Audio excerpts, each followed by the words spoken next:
So Dr. Novak is an associate professor in the Department of Biomedical Informatics at Vanderbilt University Medical Center, where she leads sociotechnical research in health AI. Her work is focused on the design and implementation of artificial intelligence and other informatics tools in a variety of clinical environments. She earned a Ph.D. in anthropology from Wayne State University and a master's degree in health services administration from the University of Michigan School of Public Health. Dr. Novak has collaborated successfully with data scientists, computer scientists, engineers, clinicians, ethicists, and humanities scholars. She has led research funded by the National Library of Medicine, the Robert Wood Johnson Foundation, the Baptist Hospital Foundation, and the Stead Foundation, and co-led or participated in studies founded by NSF, NIH, PCORI, AHRQ, CMS, the Gordon and Betty Moore Foundation, and IBM Corporation. She is an active mentor for graduate students in biomedical informatics and directs courses on technology and society and workflow, user-centered design, and implementation. Thank you so much, Dr. Novak. Thank you. Thank you so much for having me. It's such an honor to be presenting to this group. I'm a big fan, and it's nice to, interact with another DBMI.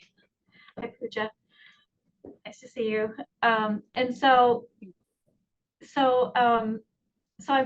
This is the first time I've given this talk. I've put this together for you, and I hope it all is coherent. There's a lot of ideas knocking around my brain, and I thought this might be a good group to, talk to and also get your feedback.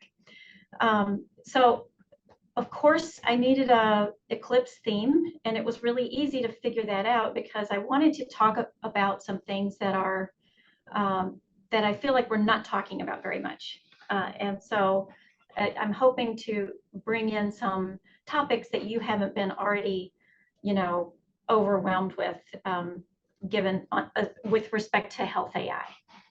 So that an eclipse is an obscuring of the light from one celestial body by the passage of another between it and the observer, or between it and its source of illumination. And so this is a picture that I took with my own Samsung phone in the last eclipse that we had, which was a partial eclipse last October. And I got a sunspot in that picture too. And so today's eclipse is exciting, and so anyway, this topic sort of lends itself to thinking about what is being obscured, how can we illuminate some of these ideas. And so I've had a lot of inspirations. Okay, you're still seeing my slides, right?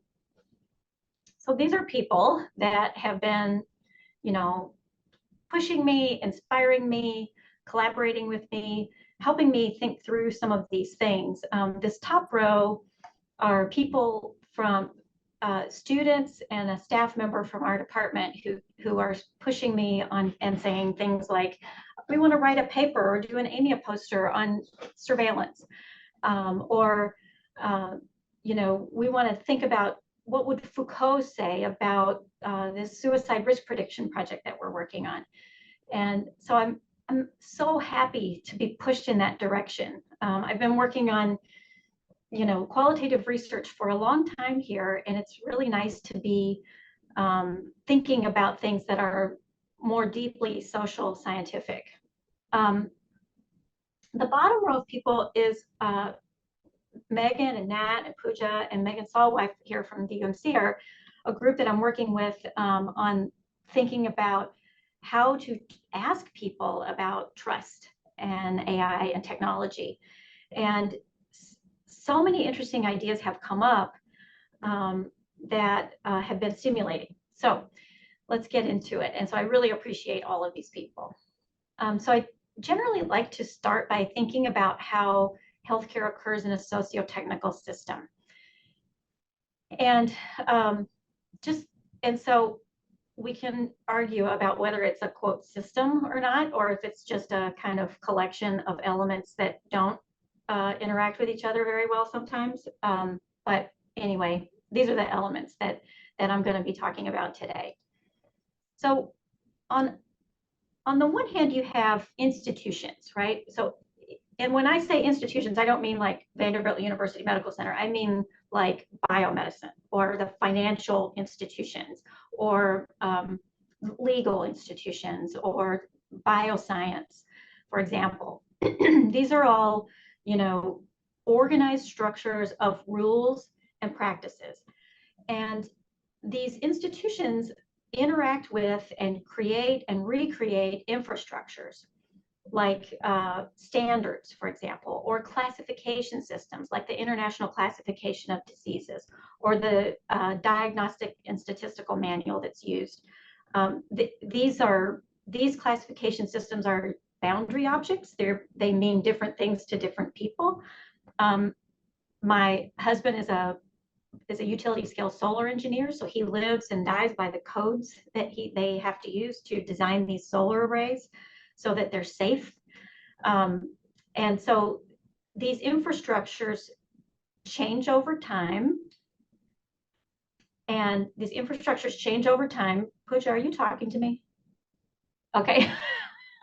I just saw you and I thought maybe I need to be hearing something. These infrastructures change over time, sometimes slowly, sometimes things emerge quickly. Okay, and then we have organizations. So all the action happens in organizations, right? So it's like companies developing technologies or healthcare organizations using these technologies in patient care, for example. Or it might be a professional society. It might be the American Medical Informatics Association, you know, putting out all of the needed resources and process for having a board certification in biomedical informatics, thereby creating legitimacy for an entire field of scholars in the medical world, right? So it wasn't always like that. Biomedical informaticians were, for a long time, you know, sort of off to the side, not the most influential people. Now you can get board certified in this field. And so that's just an example of, you know, several different types of organizations that are relevant to this whole sociotechnical system. And so these organizations work through the institutions and with the institutions to create these infrastructures that essentially enable and constrain action.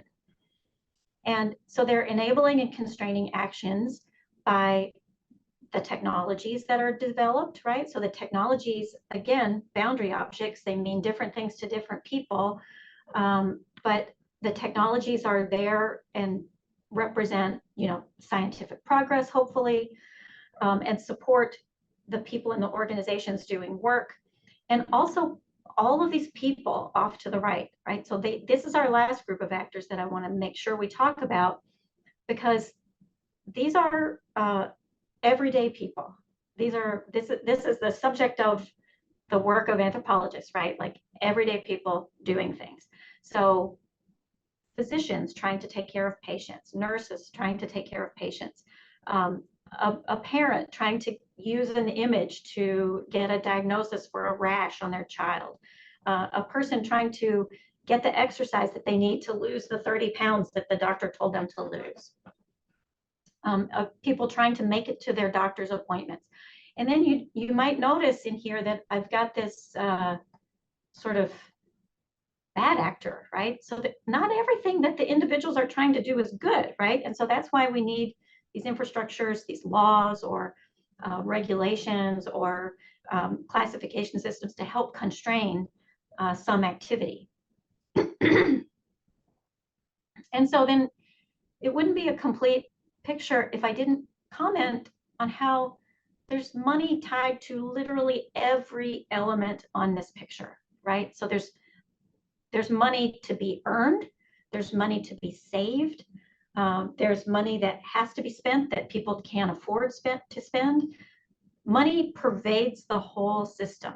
And we know that, right? Because we're all writing grants to try to get our work funded. And so my students say I'm always telling them follow the money. And I do think that's a really important thing for us right now, especially in our field, because we sort of have this right now in the sort of blue box. We have an unprecedented level of investment, especially with the emergence of generative AI. There have been a lot of new companies entering the field, and we have an unprecedented amount of data generation. So we've been at this for a while, right? Like around like 2005-ish, you know, pretty much every healthcare organization had an EHR. They were finishing up implementing the last pieces. Nursing documentation, for example, was often the last piece being implemented. And so now organizations are actually transitioning to new electronic health records. But anyway, going back to that time, we started generating data and we started keeping it and maintaining these data resources. And so this, in addition to other types of data like genomic data, for example, and other types of health data that are being generated out here by the people who are wearing Fitbits and other types of wearables, you know, even being tracked, right? Where we are, our physical location is also a piece of data that goes into this entire mix. So we're at this moment of kind of unprecedented moment, right? But there's a huge amount of data. The NIH is trying to figure out what to do with all this data. I'm on the ethics core for two big consortia. One is the Aim Ahead initiative, which is looking to improve researcher diversity in AI in healthcare. And then the Bridge to AI program, which is looking to generate large data sets for the purpose of AI. But we have an ethics core in Bridge to AI. And so we're starting to think about, you know, what, for example, one challenge that was put to the ethics core was help us figure out what ethically sourced data means, like the term ethically sourced data. Well, that's really complicated, right? Because there's many layers. The AI lifecycle is very complex itself. There's layers to the sourcing of data, especially data that start out as being, you know, generated through care processes, and also may implicate healthcare workers. So lots of complexity just with this phrase that, you know, I think came from avocados or something, right? Like ethically sourced, right? What does it mean when you're talking about healthcare data? So there's a lot of complexity. I often feel like, I don't know if you've seen that, those videos, I think it's, I Am Jonathan Peters, and he's the guy who's, you know, he says first day on the job as a coach, right? Or a sports coach or whatever. And he's just, they play all these little funny videos of people doing crazy things in sports. And it just cuts back to him going, looking like, what? And looking at his clipboard, what? Looking at his clipboard. I feel like that person sometimes, because like so many things are changing and happening at once. It's a little overwhelming. So where did I start? So I kind of went to a more recent text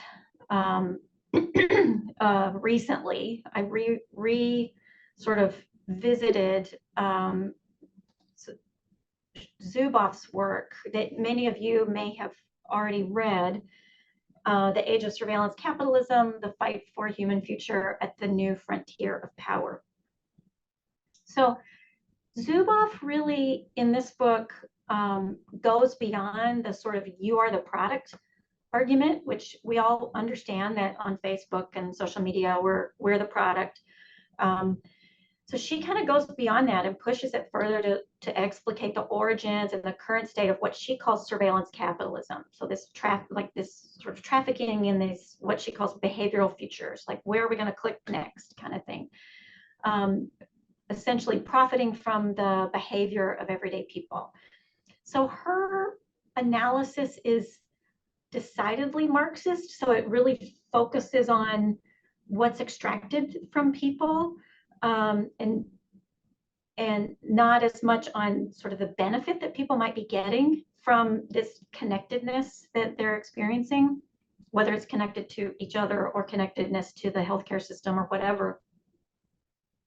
But she's focusing on extraction and goes on to articulate essentially a completely new form of power, which she calls instrumentarianism. And so she lays out a trajectory of ideas. So instrumentarianism she defines as the instrumentation and instrumentalization of behavior for the purposes of modification, prediction, monetization, and control. So that's her definition of instrumentarianism.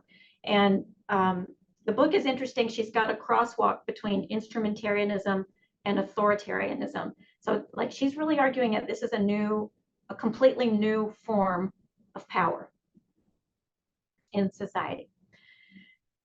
So instrumentation, essentially, she has a very fancy definition for this, but it's essentially ubiquitous sensors. It's all the watches, the phones, the cars, our front door, our front porch, our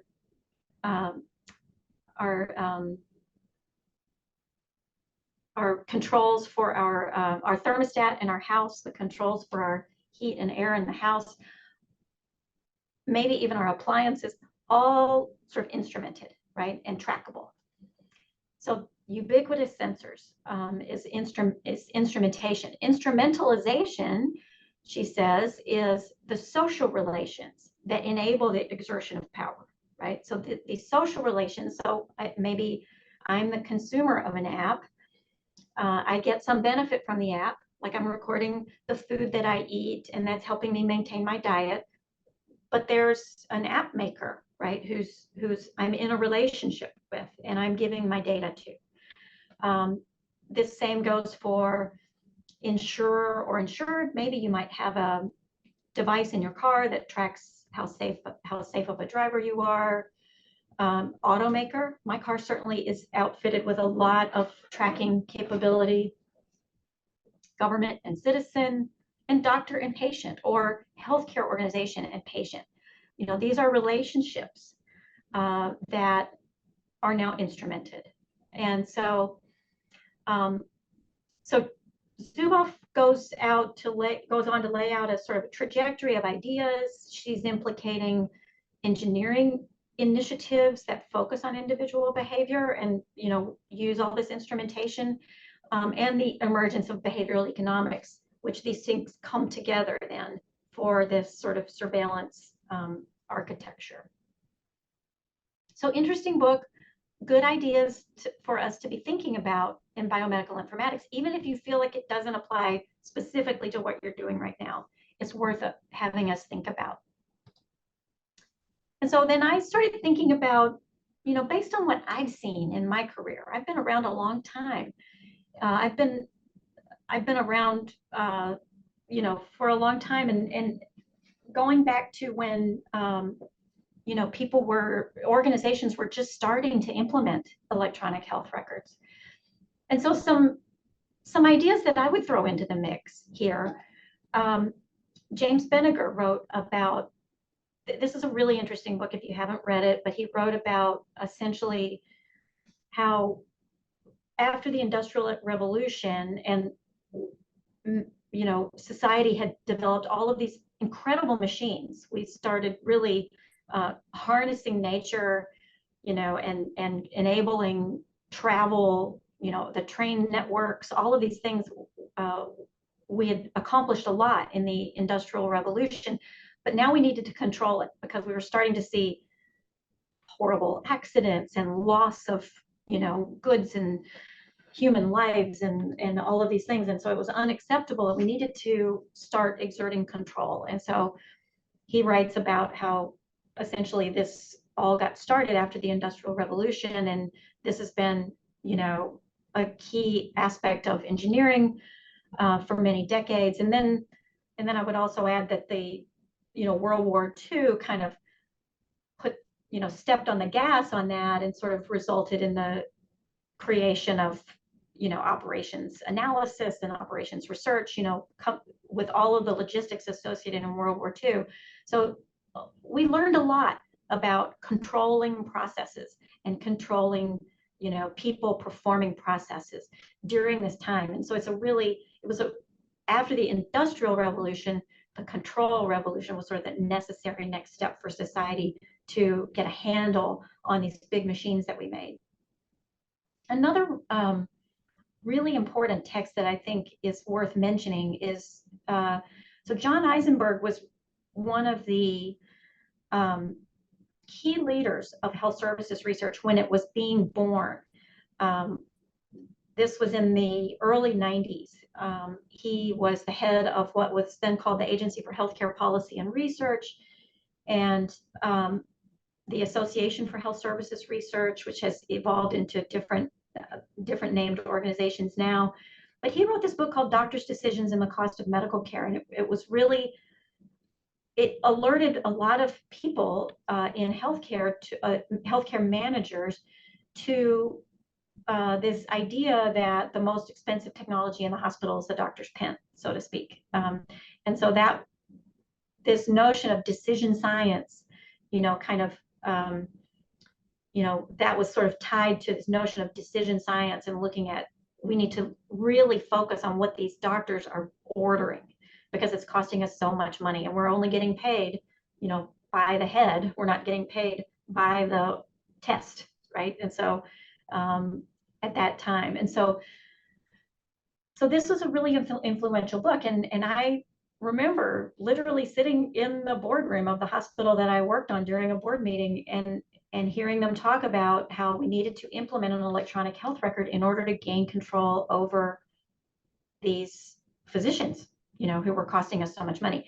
And then the report To Err Is Human came out, and the conversation flipped almost immediately to, rather than we need to gain control over these doctors who are ordering all these tests, to we need to keep patients safer. That was a much more palatable narrative for justifying a dramatic investment in technology. And so this notion of the status quo is not acceptable, technology and control are the answers, right? It pervades all of these narratives.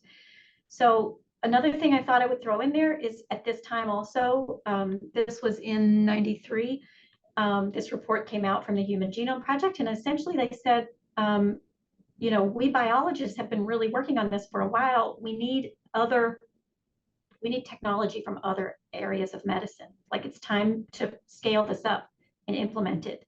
And so that the genomic medicine and its implementation really kind of set the stage for AI in healthcare.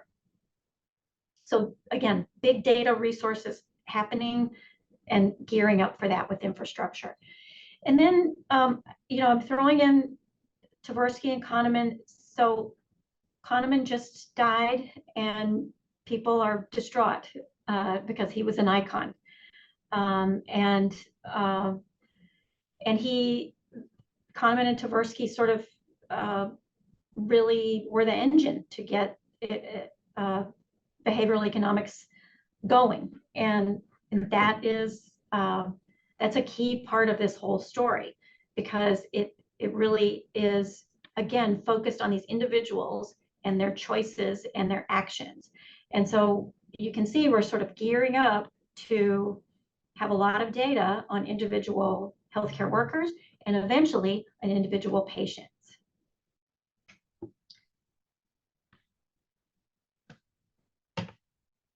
And so then I will move on.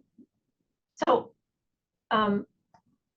sort of on that note, gearing up for individuals, we'll talk about surveillance. And so I know you've seen this. This is a panopticon that was written about by Jeremy Bentham, and made more popular by Michel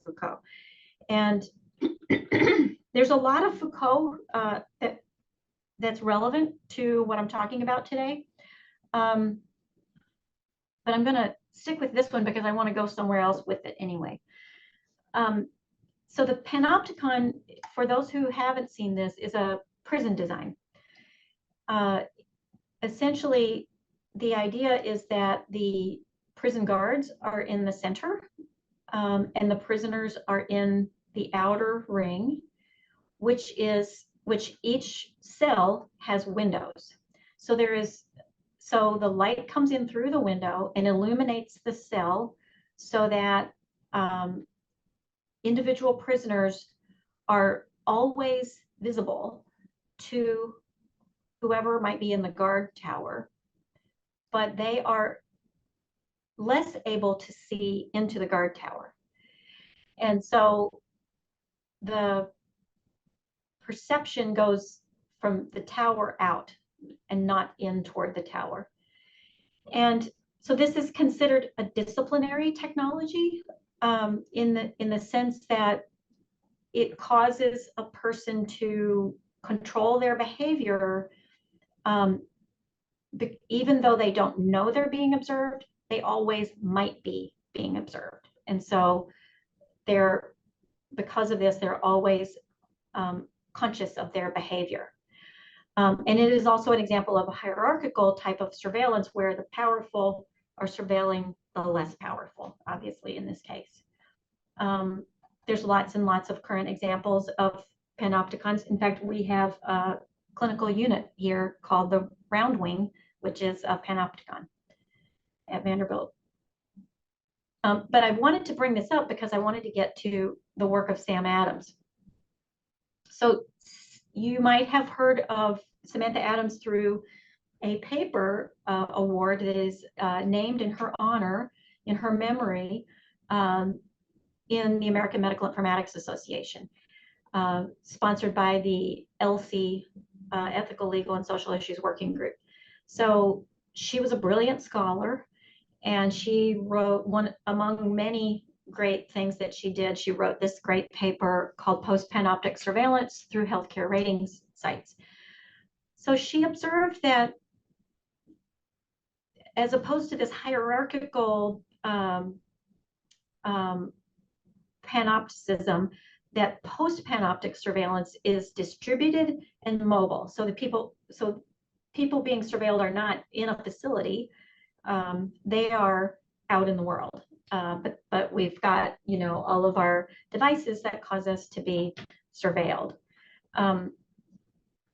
It plays on and builds on and promotes the normalization of the need to watch and to be watched. So this idea that, selfies, and I want to be seen, and I want to see what other people are doing with their every moment. And so, but the more important, or not more important, but for this discussion, the more important thing I wanted to mention from this paper is she brings out this concept called surveillance. So as opposed to surveillance, which is from the top down, surveillance is watching from below. So these are essentially the ability of people to access information about how they are surveilled and invert the gaze back to the organization or the authority. And she also uses this term covalence or mutual surveillance. So she studied the people's engagement with healthcare rating websites. And so this is essentially people having the opportunity to comment about their healthcare. And so thinking of this as a form of surveillance where people are able to have a voice, essentially, in rating their healthcare. But she observes that this simultaneous multi-directional surveillance practices teased out, in this case, obscure rather than create transparency. And so this is an interesting idea. I think that since Sam wrote this paper in 2013, there might be more interesting and exciting sort of opportunities to think about surveillance and how that might come about in healthcare, or how that might be already happening in other areas. You guys probably might even have better ideas on that than I do. So So, so surveillance. And now I want to move on to, I think this is going to be one of my last concepts. If this were a paper, I would get critiqued on the long, drawn out background section. But these are interesting concepts. So then this next thing that I want to mention is from a book called Biomedicine Examined. So medical anthropology students read this book, or at least parts of it. It is a revered and classic text in our field, and on Amazon. So this was published in 1988, which is 36 years ago. This book, the paperback, is still $193 on Amazon. So this is a valued text. And I mean, I could only afford to buy the version that has lots of blue highlighting in it from somebody named Dawn. So I have a used copy of this book because it's so expensive. So I just want to say, if you have an opportunity to get this book or check it out, read it. Especially this chapter, I think it's one of the very first chapters, called Tenacious Assumptions in Western Medicine. So this is Deborah Gordon, and she is making some really interesting observations about the way biomedicine sort of sees itself, and especially in relation to its relationship with science. And so I boiled it all down to this 2 bullets, which is horrible. But for this discussion, I'm just going to summarize it by saying that her observation is that science and medicine see themselves as dealing with nature. Nature meaning like our bodies, essentially.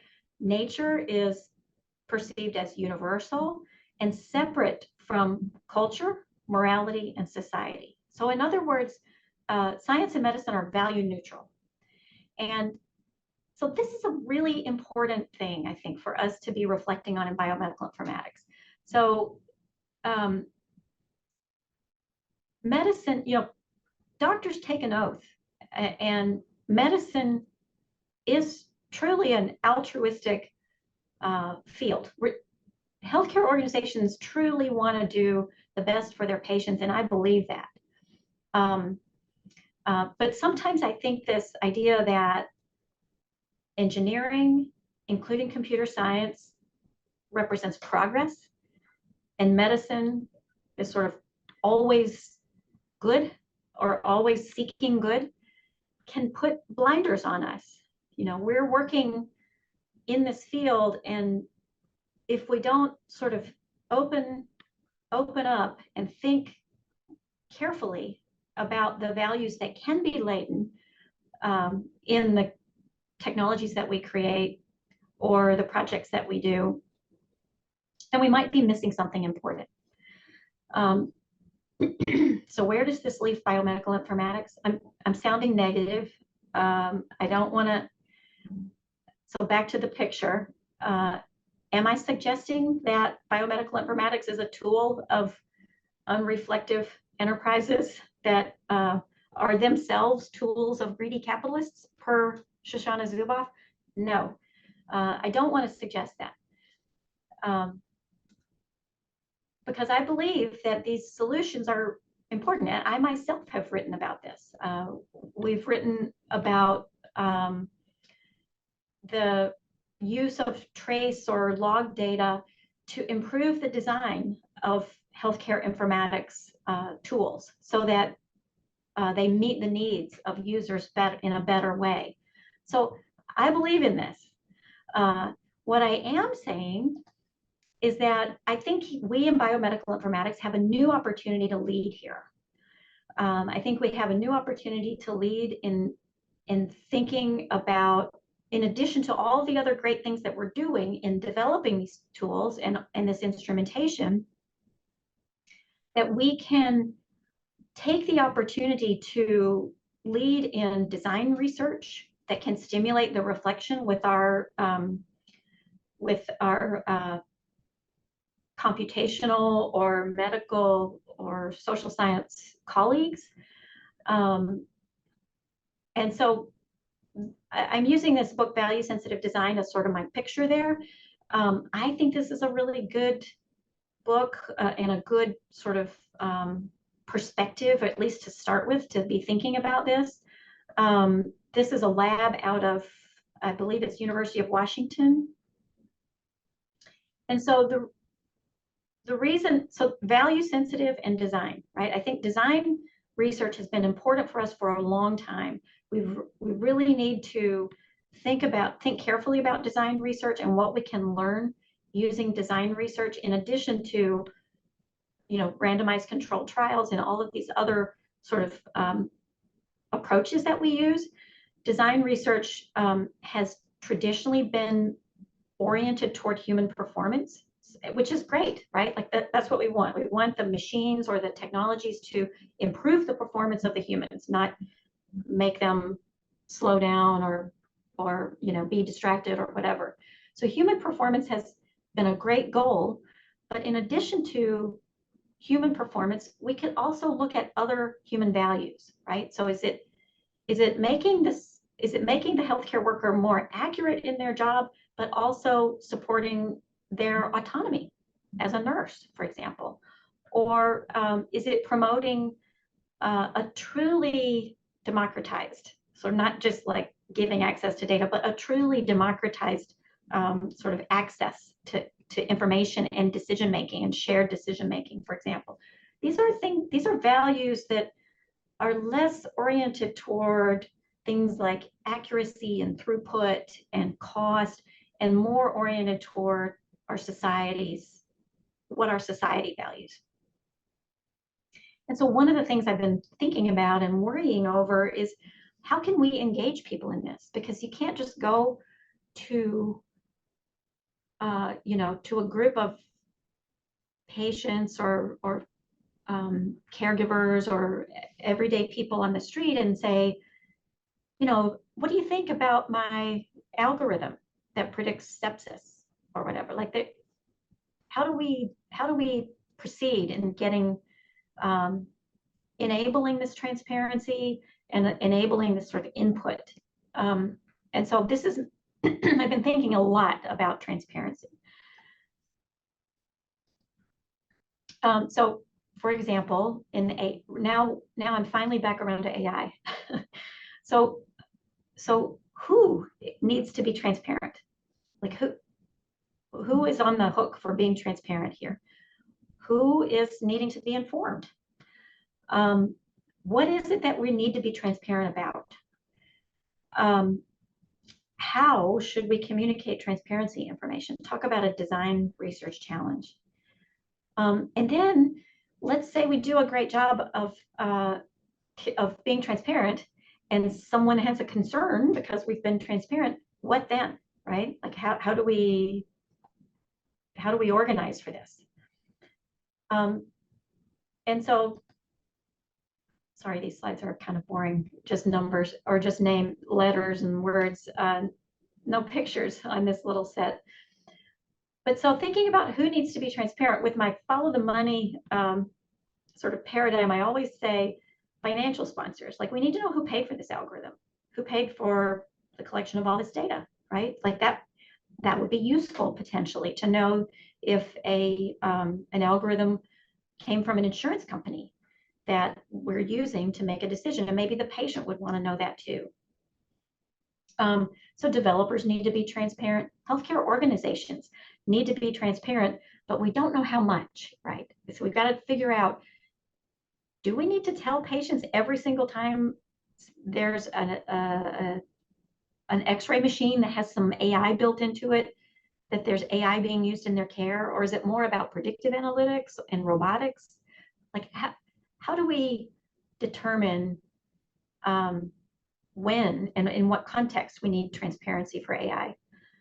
Health data companies need transparency, and all data stewards. Everybody, I don't care if you're the head of a hospital or the head of a school system or whatever, if you are in charge of a lot of data, you have some responsibilities there. That's why I call them stewards. And so who needs to be informed? Obviously patients, but again, back to what do they need to be informed about? Caregivers, healthcare workers, right? So they are also those individual actors on the right side of that chart. Those are us, people working in healthcare.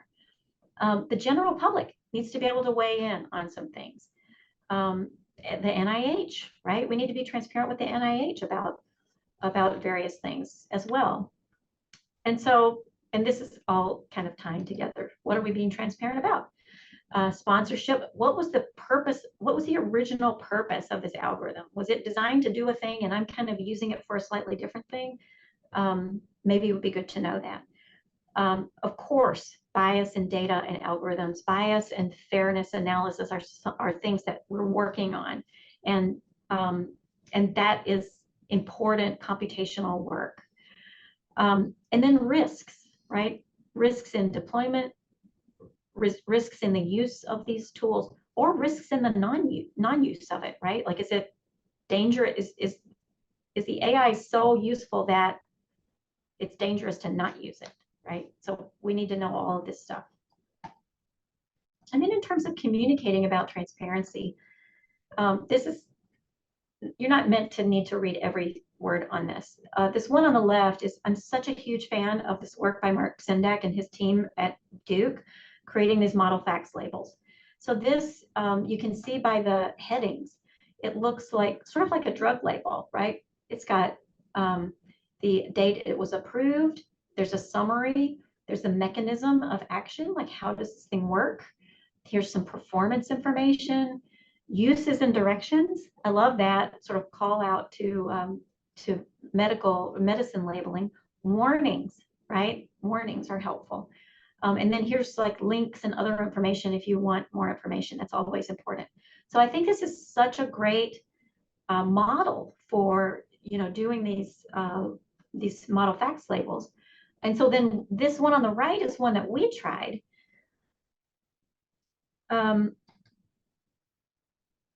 This one on the right is one that we tried to create in our suicide risk prediction project, and just trying to take the kind of thing that Sendak's group did and turn it into something that the doctors and nurses could really consume and understand.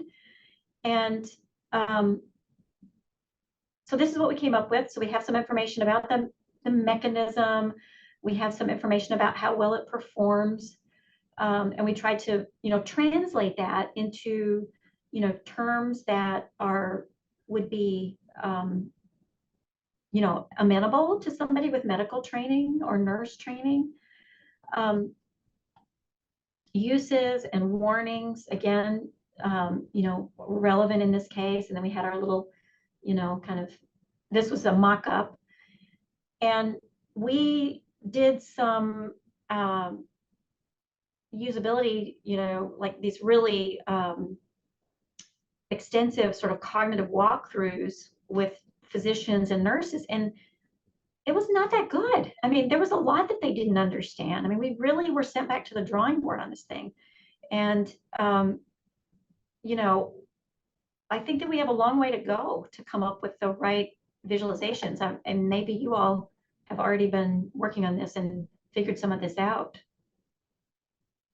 And so then just coming back to, in terms of transparency and how to communicate about transparency, I want to come back to Sam Adams and her surveillance, or thinking about surveillance, like in terms of the uses of data, for example.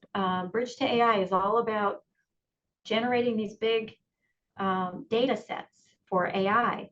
And then what are the ethical concerns?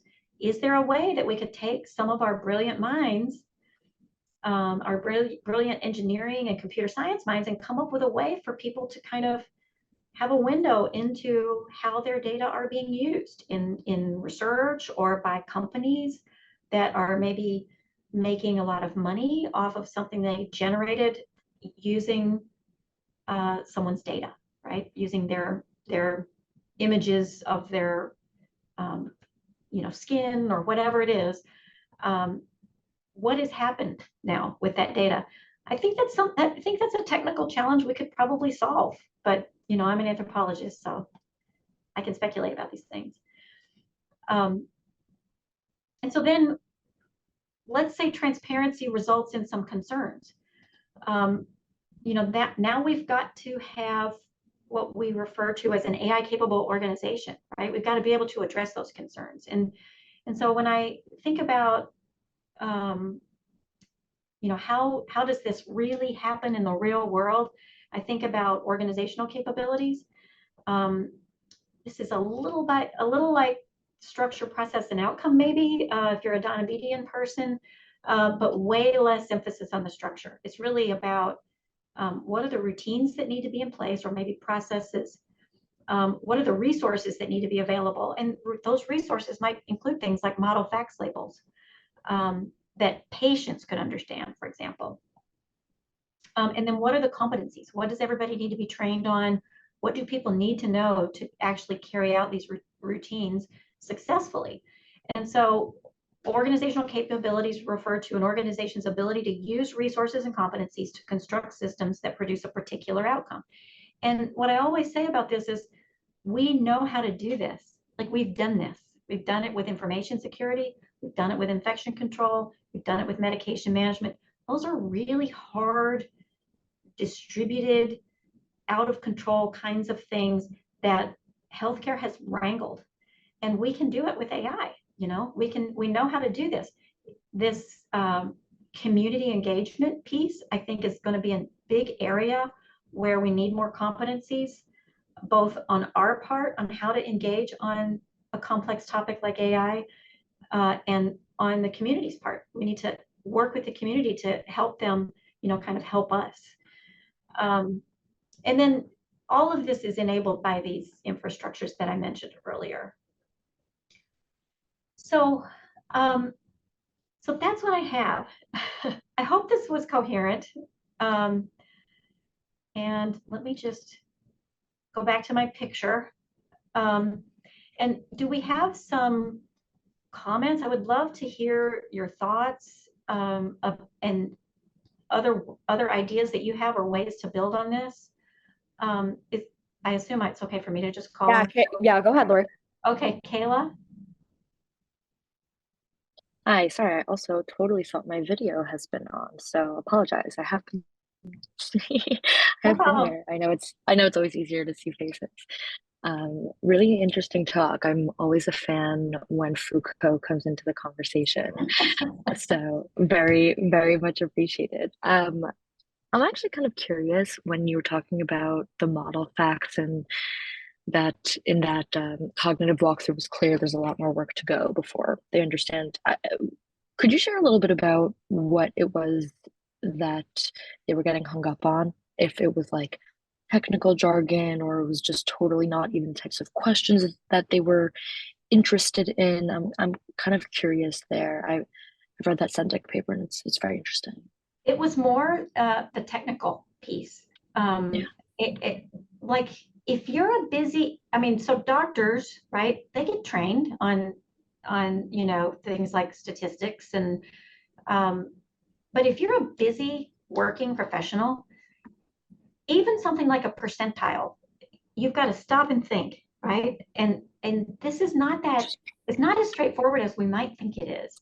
And so then that's why we had these little phrases in there, like, in this scenario, 1% is very good, like, just to kind of explain, like, positive predictive value, like, and so we might need better visualizations of that kind of thing, because this is just totally new to people. But yeah, it was that. And especially, and so we had a nurse who was like, I don't understand any of this. That's what she told us. She said, I don't understand any of this. So really humbled us as a team.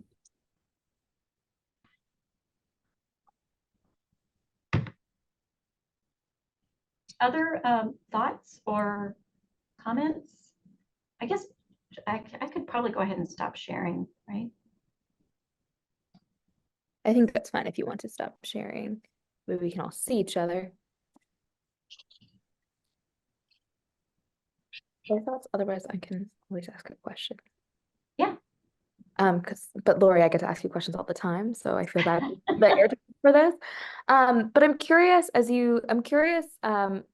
to ask you a little bit more about like the value sensitive piece, because I think that comes up in interesting ways when we're thinking about healthcare organizations where there are multiple stakeholders and either those values might not be in alignment or, there's like a time pressure and, there's challenges with managing values and financial incentives and also thinking about all of those things. So I'm curious from like the practical organizational side, which I know you have done a lot of work thinking about the healthcare organization, like how do we sort of square that challenge? Where does that sort of come into play? Yeah, I love that question. That's a really good question. So I think that number one, I think we all need to become more comfortable with like thinking about tensions, like that there are trade-offs, and we need to be thinking about how can we either negotiate or find a way to optimize a trade-off. And one thing I think that is really good is most organizations have among the senior executives patient experience, like senior VPs for patient experience. And so there is sort of a representative there at the table who is sort of got the patient as part of their job description, right? The patient's experience. What we're doing is really engaging more in fact, tonight I'm going to be talking to the Family Advisory Council for our Children's Hospital about our AI center and what we're doing, and really looking to sort of enlist their engagement. So one thing I think is the more we're able to engage and work together, the more people appreciate these trade-offs, right? So like there isn't an unlimited pot of money, right? And so it's better for us to all kind of understand that and think about what these trade-offs are. So that's one thing I think is really just more time kind of problematizing the tension. I don't know, that might be too vague. No, that makes sense. Yeah, absolutely.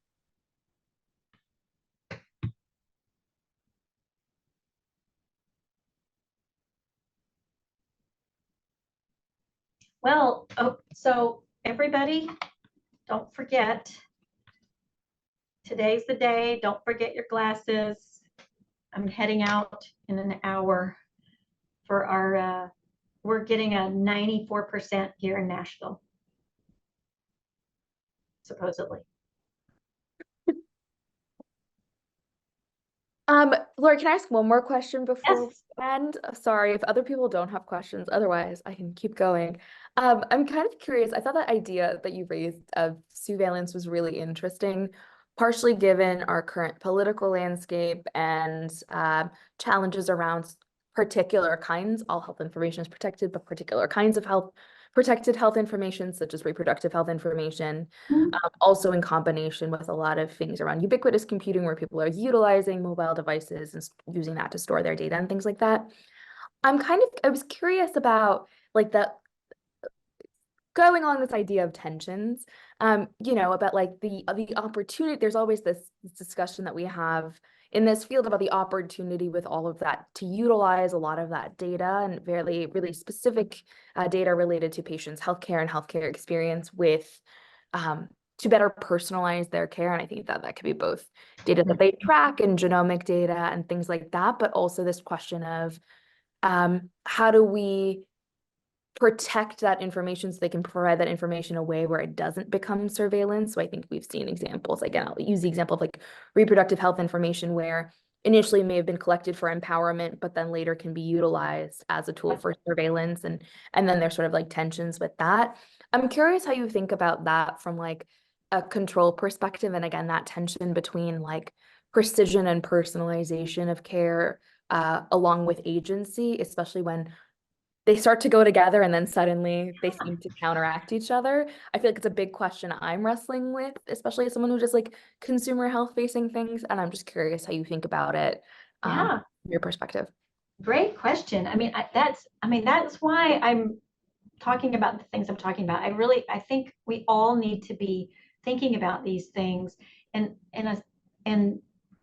I would love to see like what are the technical solutions that, so there's technical, right? Like what are the technical solutions that could help either protect information or at least provide a window into it's where it's going, right? Like I don't want to say the word blockchain, but that's like what, you know, something that comes to mind. But so that's one thing. Another is maybe we need to start thinking about professional standards. So for a long time in genomics, people have been really fretting over the problem of informed consent because it's not really informed, right? Like it's like, let's face it, people are agreeing to participation in biobanks, for example, not knowing what's going to happen with their data. I mean, they really don't. And so that's happening with AI, right? Like big data resources being built. Who knows what's going to happen to my data? So I heard an ethicist say the other day, maybe we need to just flip this. And it made me think, you know, other engineering professions are licensed, right? Like you wouldn't drive over a bridge that I built. So thinking about like, should we be thinking about a system of professional standards and going back to that diagram with the infrastructures and the institutions and the organizations? I really think professional societies have a real role to play here in terms of creating standards and, you know, maybe regulations. Nobody wants to hear that. But maybe we need to have some rules about how certain data are managed.